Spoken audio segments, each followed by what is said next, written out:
The day I traveled abroad for the first time, I had hundreds of questions. What happens at immigration? How much luggage can I carry? When do I get my boarding pass? What if I miss my connecting flight? If you're traveling from India to Europe at the first time, this video will answer everything from packing your bags at home until stepping out of the European airport.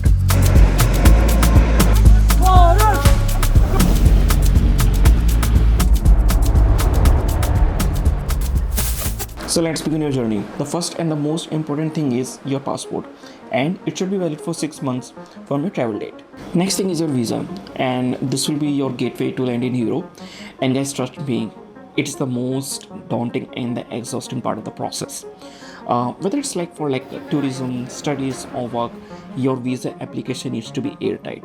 So we are talking about bank statement, salary slips, NOC from your company, hotel bookings, flight tickets, travel insurance, and solid itinerary. And remember, guys, your travel documents and the itinerary can make or break your visa. And I learned that from the hardest way, as my previous 2 applications for Schengen visa got rejected, that too consecutively. And finally, in my 3rd visa application, it got approved, and I finally got my Schengen visa. So you can comment video in case if you want a full-fledged video on my visa application, like finally how I got in my 3rd attempt Schengen visa, or even you can comment cover letter in case you want a cover letter template for your Schengen visa application. Once your visa has been stamped on your passport, congratulations first. So the next thing finally you do is packing. So pack all your essential items such as like clothes, medicines, your passport and other travel documents. And do not forget to carry a universal travel adapter, as in Europe you have a different charging socket than in India, and you don't want to be in a situation where you land with a dead phone and there is no way to charge it. So the next thing comes is the money. So carry some euros in cash with you for smaller purchases, but rely on international debit, credit, or the forex card for most of the payments. And also let your bank know in advance, like you will be traveling abroad and doing the foreign transactions, so in order to avoid getting your card blocked. So now finally on your departure day, check your airline's baggage allowance, as different airlines have different baggage weight limits. And trust me guys, I skipped this and had to pay 1,000 at the airport because of my extra baggage. So it's always better to check in advance your luggage weight beforehand at your home. Once you're done with the luggage and reach airport, after security check-in you need to go through immigration. This is where many first-time travelers become nervous. Immigration officers may ask why are you traveling, how long are you staying, return ticket, etc. Just answer them honestly and confidently. Once your immigration is done, then you can finally board your flight. And if you're flying directly to the Schengen country, then after you land in Europe, your immigration check will be done. Once that is done, then you can collect your luggage and finally exit the airport.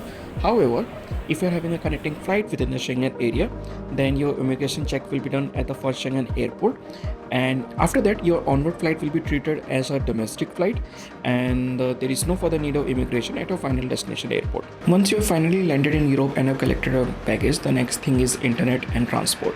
You can buy a SIM at the airport, but usually it's way cheaper to buy it from the local mobile shop.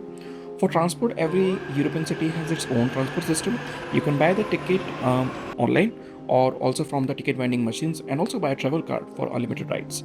तो guys, आप लोग कभी भी प्राह में travel कर रहे हो, so they have their app like this one, PID लिखा है उसका, and there is another app with IDOS. This is one.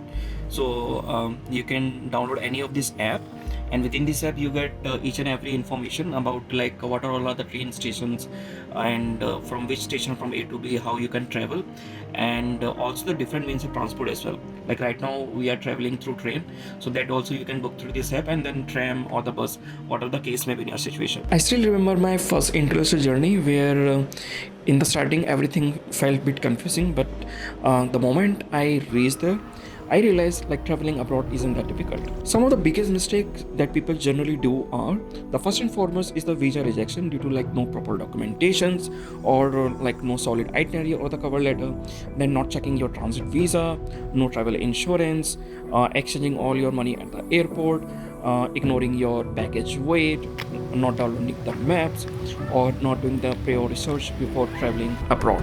On screen right now we have shown the budget breakdown of the international trip, and it can vary as per travel itinerary and individual choice. Hopefully this video makes your first international journey much easier than mine, and if it helped, then share it with someone who is going to have his or her first international trip. And if you're planning to study, work or travel in Europe, then subscribe, as I will be sharing more such practical guide based on real experience and not just internet research. Let me know in comments where you are planning to travel abroad this time, and I really wish you all success in your future trip.